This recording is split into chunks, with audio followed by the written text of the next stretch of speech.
Déjanos abrir a la palabra de Dios al libro de Éxodo, donde seguimos nuestra serie del verano en este libro. Y estamos leyendo hoy del capítulo 32 de Éxodo.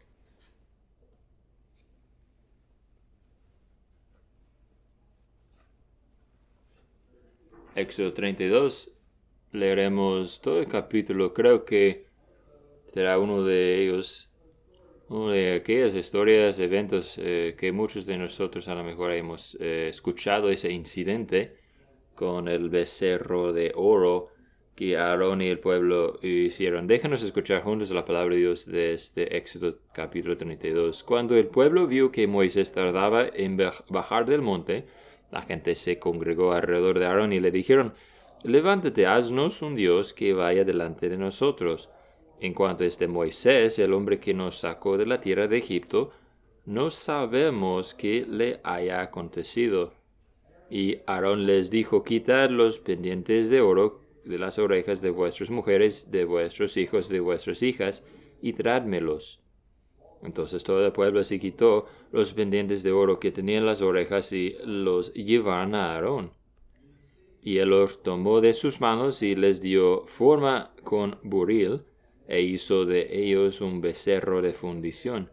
Y ellos dijeron: este es tu Dios, Israel, que te ha sacado de la tierra de Egipto. Cuando Aarón vio esto, edificó un altar delante del becerro, y Aarón hizo una proclama, diciendo: mañana será fiesta para el Señor. Y el día siguiente se levantaron temprano y ofrecieron holocaustos y trajeron ofrendas de paz, y el pueblo se sentó a comer y a beber, y se levantó a regocijarse. Entonces el Señor habló a Moisés: desciende pronto, porque tu pueblo que sacaste de la tierra de Egipto se ha corrompido. Bien pronto se han desviado del camino que yo les mandé. Se han hecho un becerro de fundición y lo han adorado. Le han ofrecido sacrificios y han dicho: este es tu Dios, oh Israel, que te ha sacado de la tierra de Egipto. Y el Señor dijo a Moisés: he visto a este pueblo, y aquí es pueblo de dura cerviz. Ahora pues, déjame para que se encienda mi ira contra ellos y los consuma, mas de ti yo haré una gran nación. Entonces Moisés suplicó ante el Señor tu Dios y dijo: oh Señor, ¿por qué se enciende tu ira contra tu pueblo, que tú has sacado de la tierra de Egipto con gran poder y con tu mano fuerte? ¿Por qué han de hablar los egipcios diciendo: con malas intenciones los has sacado, para matarlos en los montes y para exterminarlos de la faz de la tierra? Vuélvete del ardor de tu ira, y desiste de hacer daño a tu pueblo. Acuérdate de Abraham, de Isaac y de Israel, siervos tuyos, a quienes juraste por ti mismo, y les dijiste: yo multiplicaré vuestra descendencia como las estrellas del cielo, y toda esta tierra de la cual he hablado daré a vuestros descendientes, y ellos la heredarán para siempre. Y el Señor desistió de hacer el daño que había dicho que haría a su pueblo. Entonces se volvió Moisés y descendió del monte con las dos tablas de testimonio en su mano, tablas escritas por ambos lados, por uno y por el otro estaban escritas. Y las tablas eran obra de Dios, y la escritura era escritura de Dios grabada sobre las tablas. Al oír Josué el ruido del pueblo que gritaban, dijo a Moisés: hay gritos de guerra en el campamento. Pero él respondió: no es ruido de gritos de victoria, ni es ruido de lamentos de derrota, sino que oigo voces de canto. Y sucedió que tan pronto como Moisés se acercó al campamento, vio el becerro y las danzas. Y se encendió la ira de Moisés y arrojó las tablas de sus manos y las hizo pedazos al pie del monte. Y tomando el becerro que había hecho, lo quemó en el fuego, lo molió hasta reducirlo a polvo y lo esparció sobre el agua, e hizo que los hijos de Israel la bebieran. Entonces dijo Moisés a Aarón: ¿qué te ha hecho este pueblo para que hayas traído sobre él tan gran pecado? Y Aarón respondió: no se enciende la ira de mi señor. Tú conoces al pueblo, que es propenso al mal, porque me dijeron, haznos un Dios que vaya delante de nosotros, pues no sabemos qué le haya acontecido a este Moisés, el hombre que nos sacó de la tierra de Egipto. Y yo les dije, el que tenga oro, que se lo quite. Y me lo dieron y lo eché al fuego y salió este becerro. Y viendo Moisés al pueblo desenfrenado, porque Aarón les había permitido el desenfreno para hacer burla de sus enemigos, se paró Moisés a la puerta del campamento y dijo, el que esté por el Señor, venga a mí. Y se juntaron a él todos los hijos de Leví. Y él les dijo, así dice el Señor Dios de Israel, póngase cada uno la espada sobre el muslo, y pasad y repasad por el campamento de puerta en puerta, y matad cada uno a su hermano, y a su amigo, y a su vecino. Y los hijos de Leví hicieron conforme a la palabra de Moisés, y cayeron aquel día unos 3,000 hombres del pueblo. Y Moisés dijo, consagraos hoy al Señor, pues cada uno ha estado en contra de su hijo y en contra de su hermano, para que hoy él os dé una bendición. Y sucedió que al día siguiente dijo Moisés al pueblo, vosotros habéis cometido un gran pecado, y yo ahora voy a subir al Señor, quizá pueda hacer expiación por vuestro pecado. Entonces volvió Moisés al Señor y dijo, ay, este pueblo ha cometido un gran pecado, se ha hecho un Dios de oro. Pero ahora, si es tu voluntad, perdona su pecado, y si no, bórrame del libro que has escrito. Y el Señor dijo a Moisés, al que haya pecado contra mí, lo borraré de mi libro. Pero ahora ve, conduce al pueblo a donde te he dicho. Aquí mi ángel irá delante de ti, mas el día que yo los visite, los castigaré por su pecado. Y el Señor hirió al pueblo por lo que hicieron con el becerro que Aarón había hecho.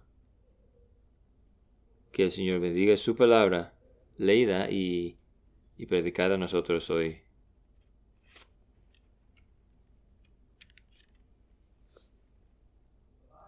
La Biblia tiene una forma de decir mucho con un poco y a veces decir mucho en una forma muy sutil.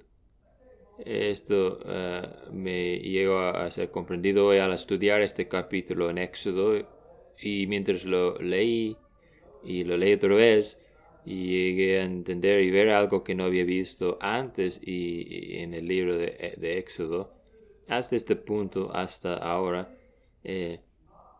Probablemente no definitivamente, pero muy constantemente Dios ha hablado de su pueblo como los hijos de Israel, ¿no? Los hijos de Israel. Pueden regresar y ver los capítulos anteriores para verificar esto, ¿no? Los hijos de Israel. Es la forma que Dios habla de su pueblo, ¿no? Pero llegando al capítulo 32, este lenguaje es ausente. Y en vez de esto, hay en cambio esta frase, el pueblo, o aún peor, esta gente, o la gente.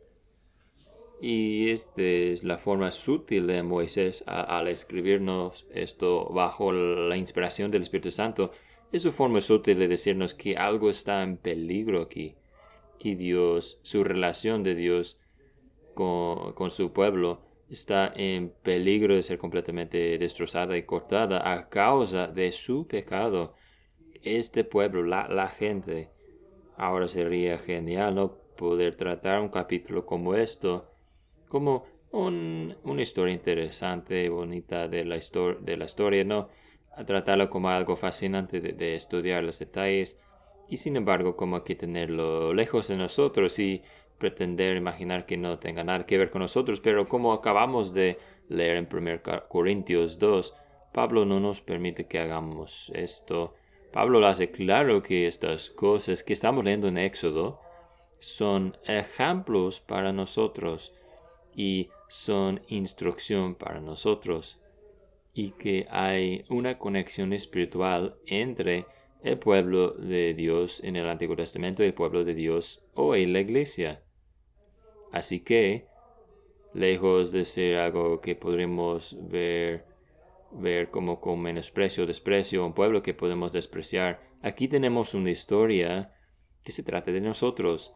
Nosotros somos este pueblo. Así que quiero que veamos y pensamos en esto esta mañana y apuntarles en la dirección de cuatro cosas que vemos en nuestro pasaje. Lo primero es esto, que nosotros somos un pueblo que necesita la misericordia de Dios. Somos un pueblo que tiene necesidad de la misericordia de Dios, porque después de todo lo que sucede en nuestro capítulo es 3 veces llamado gran pecado. Gran pecado. Y usted sabe la historia bien, acabamos de leerla, que este pueblo ha llegado a ser impaciente, y este pueblo ha llegado a cansarse esperando a Moisés. Moisés nos dijo antes que iba a subir a Monte Sinai 40 días, así que cuánto tiempo sabía, ¿no? Puede ser ellos no tardar mucho en llegar a ser impacientes con Moisés, pero aquí están diciendo, no sabemos dónde está este hombre, no sé qué le ha pasado a este hombre Moisés, y nosotros necesitamos algo tangible, necesitamos algo visible para recordarnos de nuestro estado delante. Y aquí es lo difícil. ¿Están diciendo Dios como el Señor Dios? ¿O están hablando de dioses plurales? Algunos de ustedes sabrán que la palabra de hebreo que está atrás de nuestra palabra Dios, que se puede traducir de hecho singular o plural.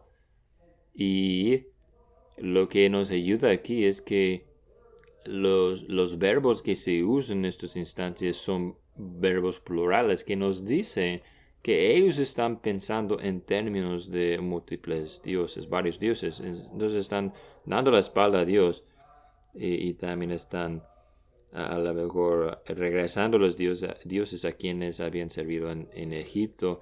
Así que hay un asunto del primer mandamiento que ellos están rompiendo. No tendrás otros dioses delante de mí. Aquí están diciendo nosotros necesitamos dioses, y este becerro de oro puede representar a esos otros dioses. Nosotros necesitamos algo visible, algo que podemos ver.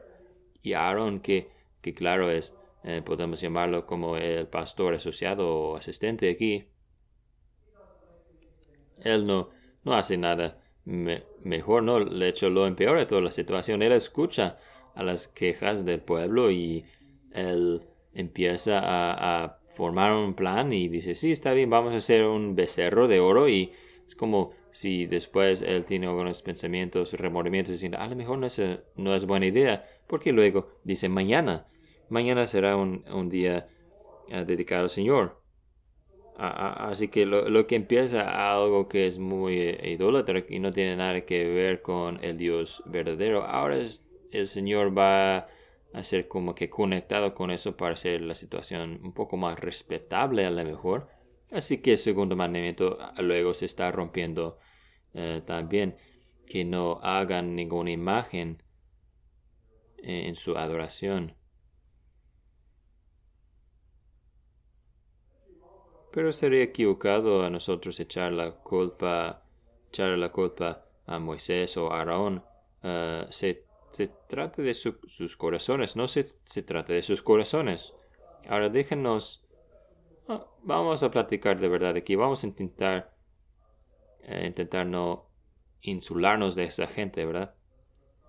Vamos a intentar asegurar que estemos entendiendo bien este pasaje y cómo se aplica a nosotros. ¿Hay ídolos para el creyente del Nuevo Testamento? El Nuevo Testamento dice que sí. Déjame darles algunos ejemplos. Hay un versículo que habla de evitar al codiciar, que es idolatría. Así que Pablo llama al codiciar, desear cosas que no tenemos. Eso le llama Pablo idolatría.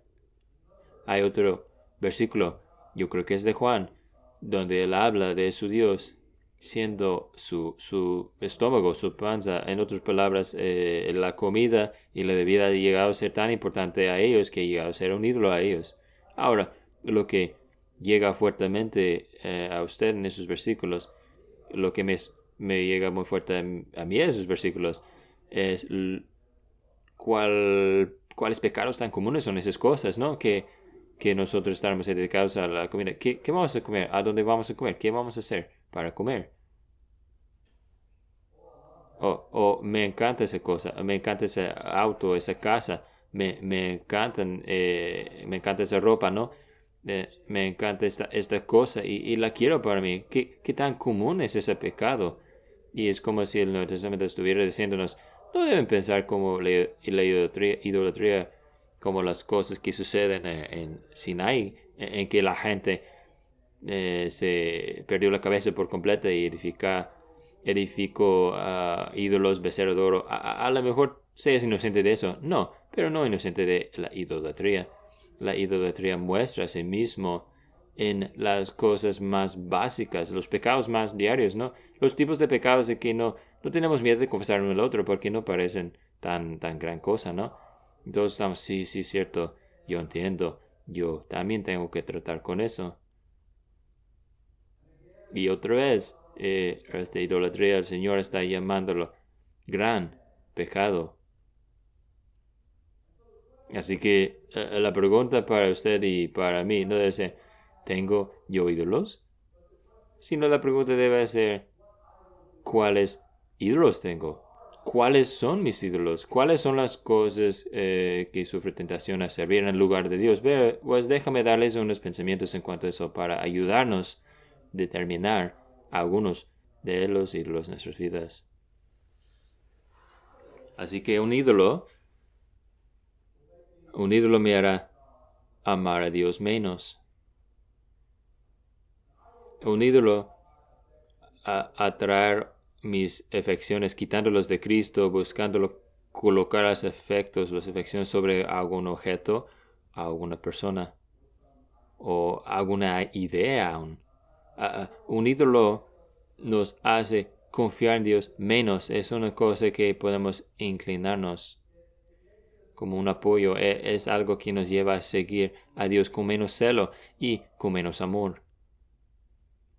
Es el tipo de cosa que podemos fácilmente enfocarnos buscando un lugar alternativo de encontrar gozo y felicidad. Cuando las cosas entre nosotros y Dios no nos sienten muy bien, ese tipo de cosas que podemos buscar, tener un momento, una pequeña inyección de felicidad en una situación infeliz, ¿no? Esos son los tipos de cosas que nos hacen hacer los ídolos. Los ídolos nos hacen menos interesados en el reino y nos llevan a ser menos invertidos en el reino.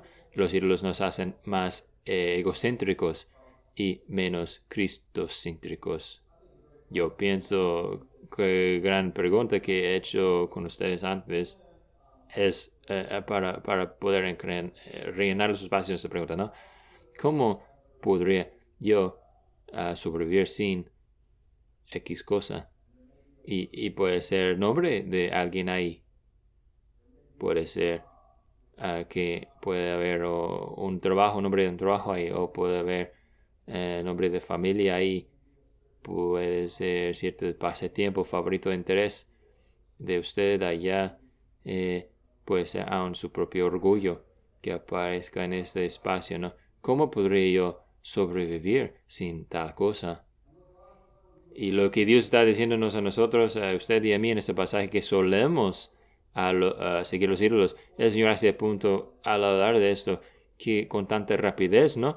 Que rápido se alejaron de mí y se enfocaron en sus ídolos. Eso no es algo fuera de común para nosotros como gente. Y esta es una cosa que solemos hacer. Solemos hacer eso.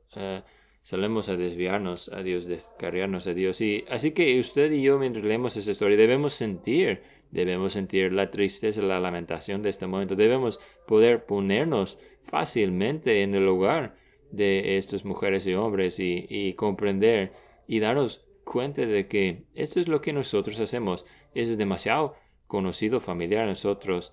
Si Dios quitara nuestros apoyos, quitar las cosas a que inclinamos, Moisés, este líder, este hombre de Dios, fácilmente podemos poner nuestra confianza en Él. Y observen eso es cómo describen a Moisés en versículo 1, ¿no?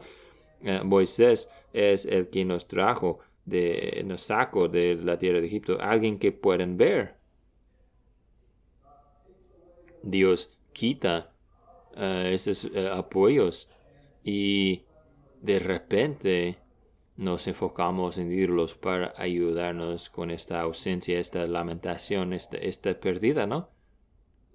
Así que debe haber lamentación aquí. Yo veo mi pecado. Y yo veo que mi pecado es la tragedia más grande de toda mi vida. Así es como usted piensa en la vida y las cosas que le ha sucedido a usted. Algunos de ustedes han aguantado cosas muy, muy difíciles en la vida. Pero todavía es el caso para usted, mientras vea la vida, podría usted decir, la tragedia más grande de mi vida es mi propia rebeldía continua y pecaminosidad delante de Dios. Que cada día Dios me prepara una comida grande, un buffet, y en vez de comerlo yo como el lodo que yo suelo hacerme. Más bien somos gente que necesitamos la gracia, la misericordia de Dios.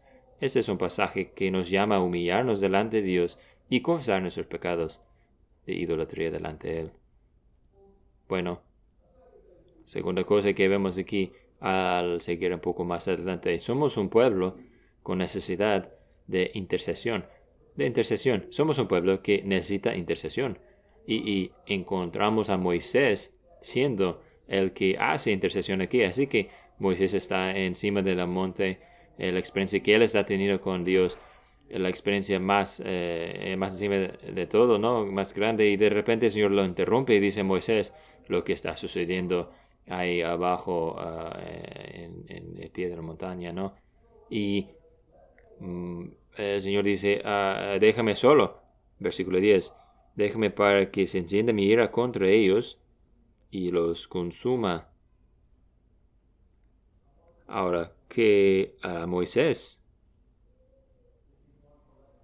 va a dejar a Dios, va a dejar solo a Dios o va a interceder.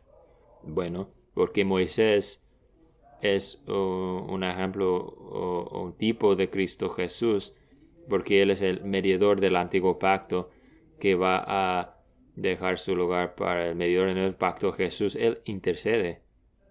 Esa es una imagen hermosa, ¿no? De nuestra necesidad de tener un abogado para con el Padre. Un abogado que nos dice que si tenemos en la persona de Jesucristo, el justo.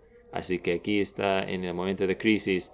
Ellos tienen un hombre como cantamos en Salmo 106. Un hombre que se puso en la brecha para defendernos contra la ira de Dios. Aquí está Moisés haciendo la misma cosa en el momento de crisis, está intercediendo por el pueblo, y al hacerlo, él está mostrando un ejemplo de la obra de Cristo Jesús. Es lo que Cristo hace a su pueblo. Él intercede por nosotros en nuestros momentos de gran necesidad. John Bunyan, en contar de la intercesión dice: aún los más fuertes son débiles y los más sabios son tontos cuando están probados por Satanás. Y claro, él está hablando del momento del Nuevo Testamento en que Pedro es dicho por el Señor Jesús que Satanás ha pedido permiso a probar a Pedro como trigo.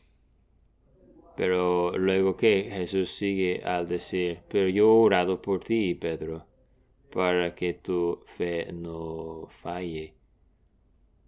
Y para con ustedes y yo, cristianos ordinarios, podemos estar seguros que Jesús dice lo mismo a usted y a mí en nuestros momentos de debilidad, cuando aún los más fuertes de nosotros somos más débiles y los más sabios de nosotros somos tontos. Y Jesús dice la misma cosa a nosotros: yo he orado por ti y estoy orando por ti y voy a seguir orando por ti para que tu fe no falle. Pablo dice lo mismo, ¿verdad? al fin del pasaje que leímos antes. Nada ha sucedido a ustedes sino lo común al hombre, y el Señor te dará la forma de salir, de escapar. Y en medio de tus luchas puedes estar seguro de eso. Así que algo aquí en que regocijarnos en cuanto a la intercesión de Jesucristo, pero esto también es lo que quiero que observen, que esto también nos enseña sobre nuestra oración, ¿no? Habla de nuestra intercesión por nosotros mismos y por los demás, por la iglesia. Nos enseña cómo orar, el cómo de la oración. Quiero que observen, Moisés tiene 3 argumentos. Moisés hace 3 argumentos. Esos son los 3 argumentos que él hace. Y él dice, recuerda, Señor, tu obra salvadora. Recuerda tu nombre. Y recuerda tu palabra. Recuerda tu obra salvadora. Recuerda tu nombre. Y recuerda tu palabra. Vean esto, versículo 11. Moisés suplicó ante el Señor su Dios y dijo, oh Señor, ¿por qué se enciende tu ira contra tu pueblo? Ahora, eso es importante, ¿no? ¿Se acuerdan que estamos hablando de esa idea de pueblo que siempre parece, usualmente ha sido esta gente o este pueblo, pero vean otra vez versículo 7. El Señor está hablando a Moisés y dice, porque tu pueblo que sacaste de la tierra de Egipto se ha corrompido. Es como si estuviera diciendo, Moisés, este grupo es tuyo. Este grupo ya no es mío. Pero Moisés dice, no, Señor. Es tu pueblo. Y tú las has sacado de la tierra de Egipto con gran poder y con mano fuerte.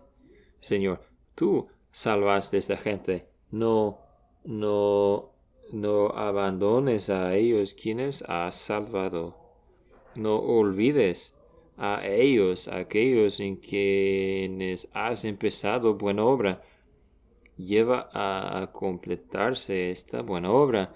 Acuérdate de tu obra salvadora. Y luego sigue desde ahí. Dice, acuérdate de tu nombre. Versículo 12. ¿Por qué han de hablar los egipcios diciendo, con malas intenciones los has sacado, para matarlos en los montes y para exterminarlos de la faz de la tierra? Así que ahora está pensando, Señor, tu nombre, tu reputación delante de las naciones, ¿qué van a decir los egipcios?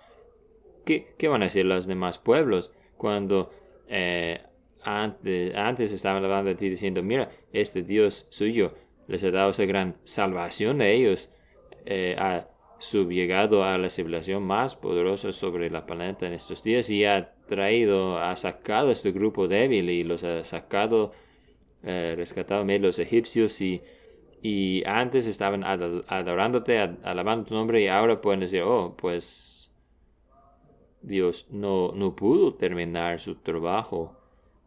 O la única cosa que lo sacó para hacer era al fin y al cabo destruirlos. Acuérdate, Señor, tu causa. Acuérdate de tu nombre y de tu reputación delante del mundo. Acuérdate de tu obra. Acuérdate de tu nombre. Y luego acuérdate de tu palabra. Versículo 13. Acuérdate de Abraham, de Isaac y de Israel, siervos tuyos, a quienes juraste por ti mismo y les dijiste, yo multiplicaré vuestra descendencia como las estrellas del cielo y toda esta tierra, de la cual he hablado de vuestros descendientes, y ellos la heredarán para siempre. El Señor había hecho promesas, ¿verdad? Y aquí está Moisés, entonces, recordando, pidiendo que venga a la mente lo que el Señor había prometido a Abraham, Isaac y Jacob hace unos 500 años anteriores, ¿no? Acuérdate de tu obra, de tu nombre, de tus promesas, tu palabra. Lo que quiero decirles esta mañana es que esas son cosas, argumentos pasados por alto mientras usted mismo ora día tras día.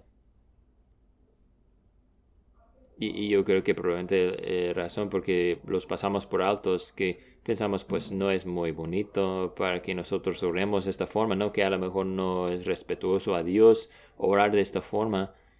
Pero este es dado a nosotros otra vez como un ejemplo. Es dado a nosotros como un modelo de cómo orar a Dios sobre las cosas que son más importantes de nosotros. Las cosas que tienen que ver con nuestra salvación, las cosas que tienen que ver con la salvación de nuestros hijos, los asuntos de la iglesia y la bendición de Dios sobre la iglesia y su protección sobre la iglesia, las cosas que son más importantes en nosotros, los asuntos más importantes. Aquí es la forma que podemos llevar todos los asuntos a Dios en la oración. Poder decir a Dios, Señor, tú has empezado buena obra en mí. Y ahora aquí está la tentación amenazando a desviar toda mi vida, Señor. ¿Me ayudas? ¿Me ayudarás? Dame gracias para subjugar este pecado en mi vida y andar de novedad de vida. Señor, recuerda tu nombre, acuérdate de tu causa. Tu iglesia es un desastre. ¿Qué va a pensar las naciones, el mundo, mientras ven al mundo y cómo se comporta la iglesia? Señor, recuerda tu palabra. Tú haces promesas a nosotros y a nuestros hijos. No olvides tus promesas. Y usted entiende, espero que usted entienda, que mientras leemos este pasaje, que esto no es Moisés torciendo el brazo de Dios. Dios hizo este momento, Dios formó este momento para que Moisés podría ponerse de pie como el mediador que fue llamado a ser. Y esto es otra vez, como nos dijo el versículo de Salmo 106, este es el elegido de Dios, Moisés, que él ha apartado como intercesor y mediador. Y aquí está Moisés haciendo justamente lo que Dios le había llamado a hacer. Dios forma toda la situación para mostrarnos a nosotros cómo se ve la oración y para mostrarnos qué tan listo, preparados a Dios para escuchar nuestras oraciones. Porque, ¿cuál es el resultado? Versículo 14.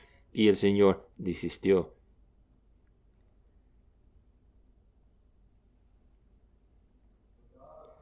Así que Dios, claro, el Dios que preordena el fin, también ordena los medios a aquellos fines. No, Él ordena el fin, cómo va a acabar todo, pero también todos los pasos que llegarán a todo el fin. Así que Dios ordena todo eso para usar Moisés a interceder, luego desistir y mostrar compasión y misericordia sobre su pueblo.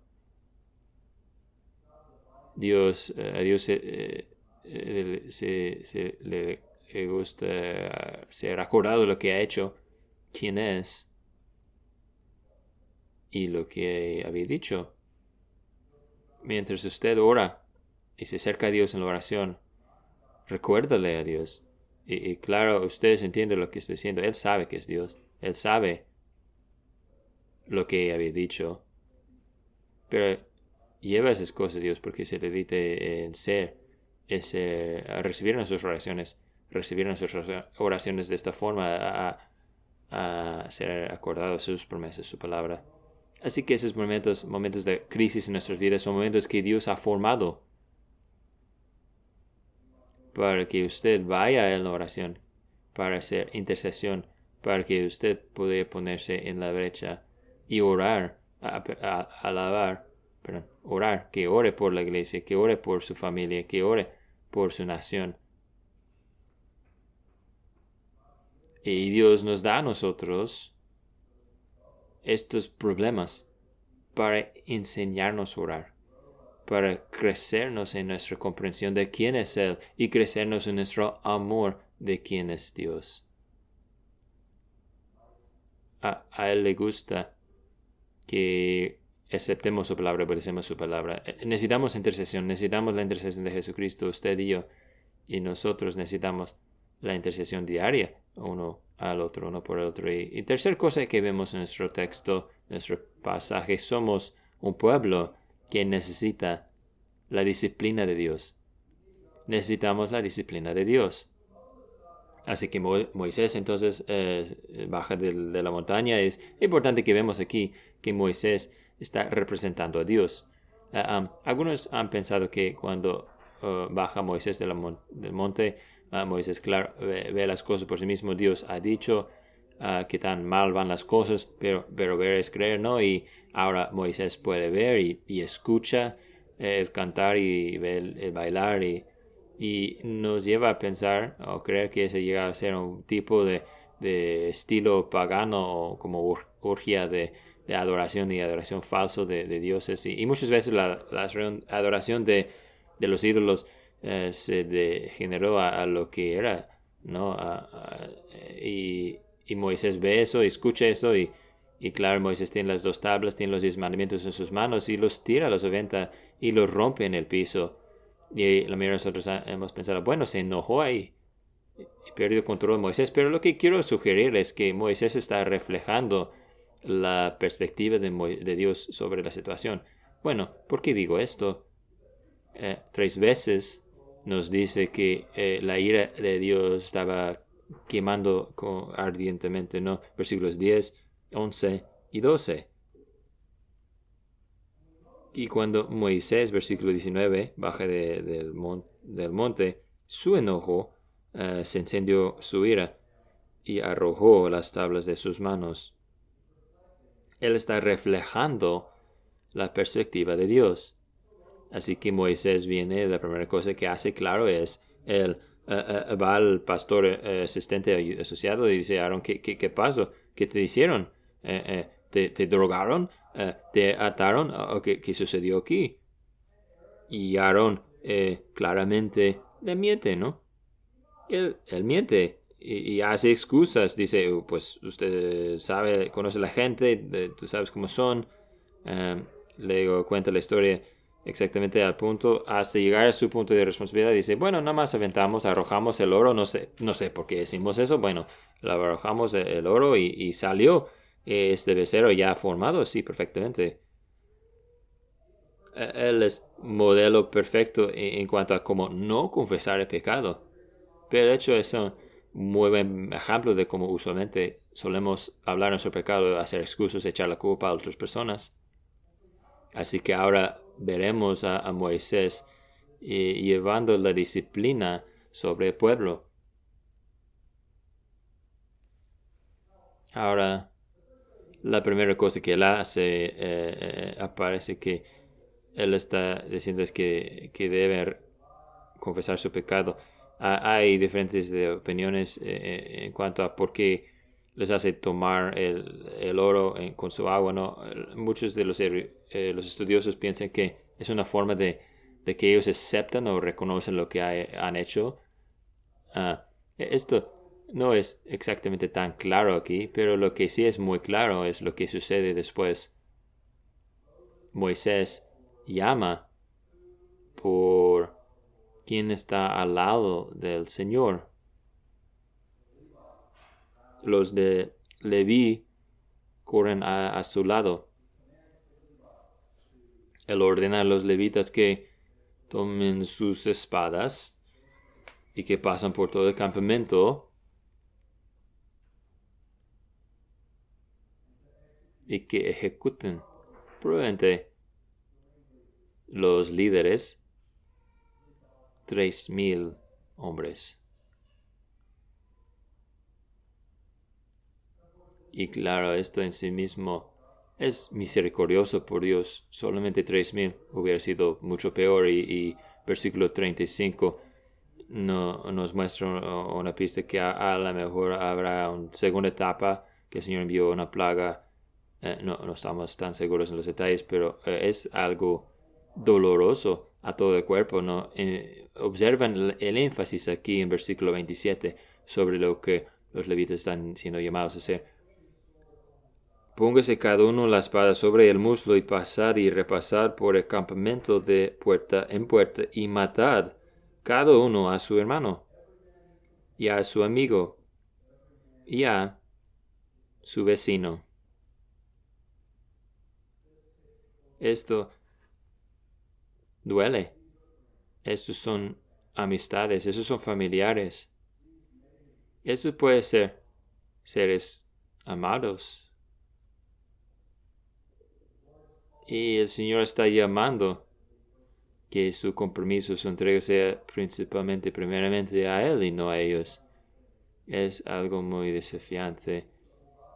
Pero será doloroso a todo el cuerpo. De hecho, versículo 29, parece que Moisés le da un ánimo con consolación particular. Le pide una petición, bendición especial, porque cada hombre tenía que oponerse a su hijo, a su hermano. Este es, a lo mejor podría decir, es disciplina del Antiguo Testamento, pero refleja la disciplina de Dios a su pueblo. Uno de los puritanos, Anthony Burgess, él escribe sobre los dos formas del disgusto de Dios, las dos formas del disgusto de Dios. Y dice, a un lado hay el odio santo hacia el maligno que Dios tiene, pero al otro lado, hacia su pueblo, hay su disgusto como un padre. Y cuando sea que Dios venga a su pueblo para disciplinarlos, es su disgusto como un padre que ellos experimentan, no su odio santo. Así que, por lo tan doloroso y difícil que sea su disciplina, todavía, aún así, viene desde el corazón de un padre que disciplina a aquellos quienes él ama. Es doloroso, es muy difícil, pero es para nuestro bien.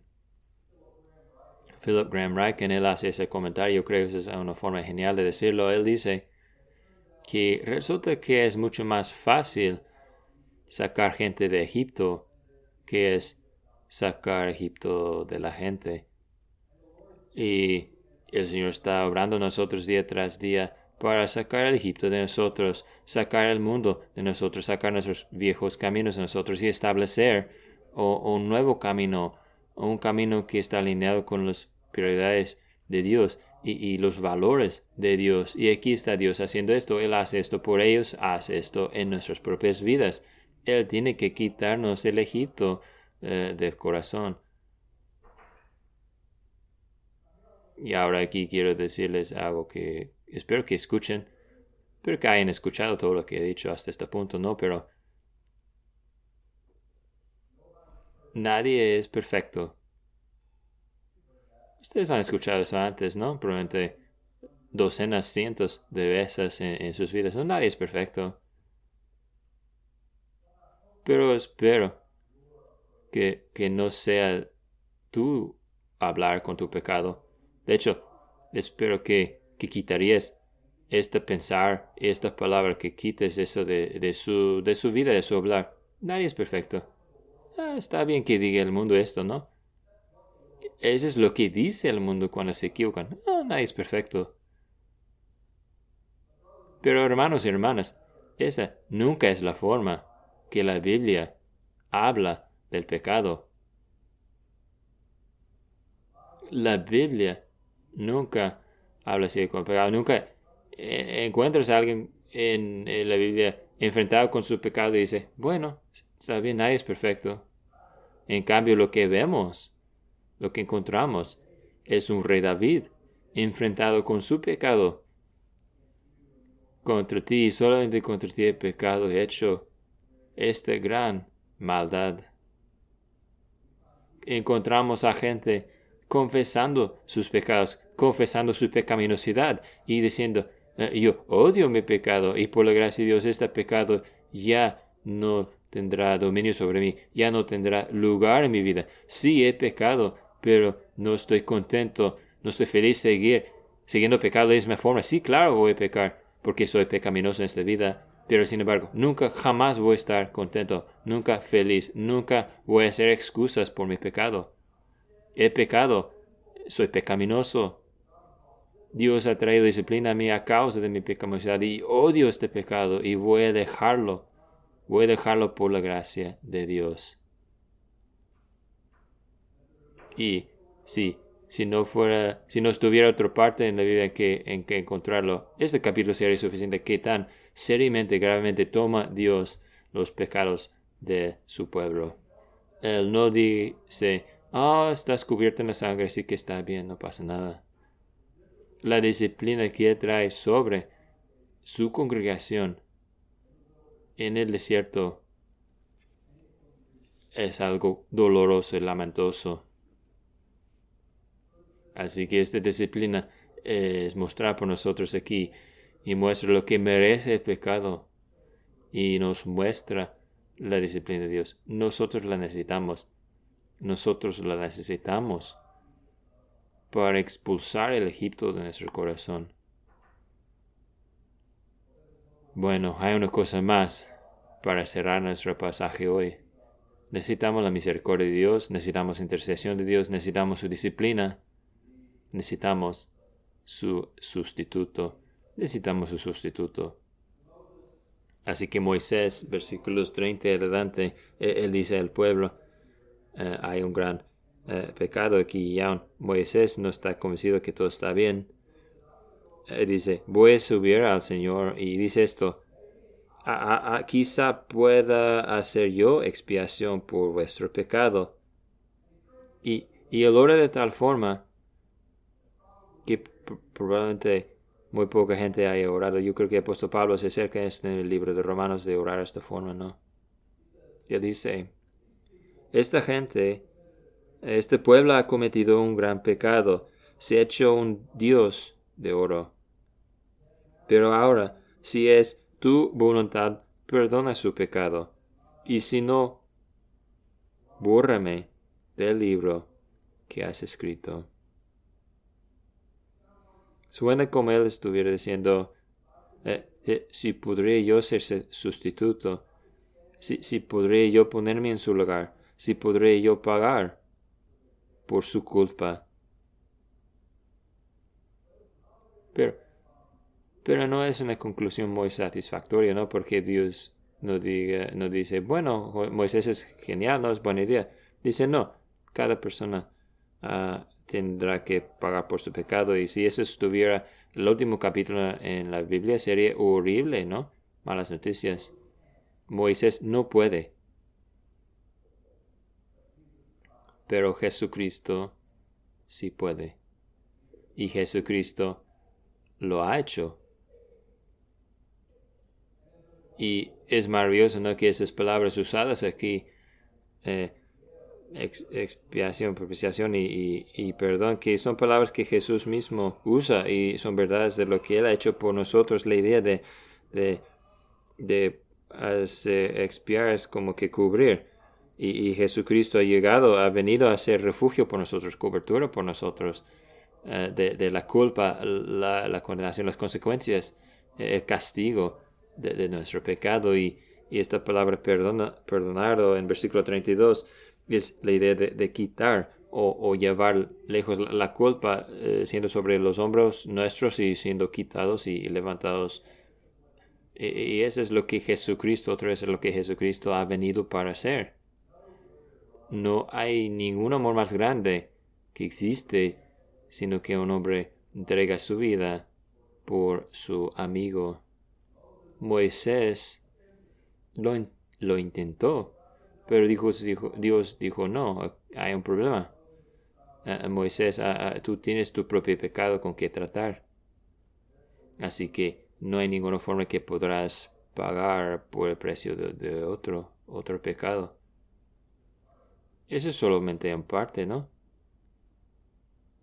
Pero Jesucristo viene y Él llega a ser el que dice, yo vengo, para mí es gozo, es alegría ser la voluntad de mi Padre, y yo estoy listo a tener mi vida quitada, mi nombre quitado del libro de la vida, para ser yo la expiación, para asegurar, más bien para hacer cierto, seguro la salvación del pueblo de Dios. Pero gracias a Dios que hay este Jesús que ha venido a ser nuestro sustituto. Christopher Love, un antiguo predicador, dice, gracia es ver que Dios tiene un mejor Salvador, que tú eres pecador. Es una forma interesante de pensar lo que Cristo es, ¿no? Porque somos muy buenos nosotros en decir, pero Cristo, en pecar, perdón, pero Cristo es un pecador, Cristo es un salvador, pero mucho más grande que nosotros somos pecadores. Y regocijamos hoy que ese sustituto ha sido proporcionado por nosotros, que nuestro pecado, aunque sea grande, y aunque nuestro pecado merece que Dios cortará su relación a nosotros, en Cristo tenemos esta relación con Dios restaurada y asegurada, hecho cierta. Y en Cristo tenemos perdón y expiación que necesitamos. Déjenos regocijarnos en esto, que Él es un mejor Salvador que nosotros somos pecadores. ¿Podrían ponerse de pie mientras oramos, por favor?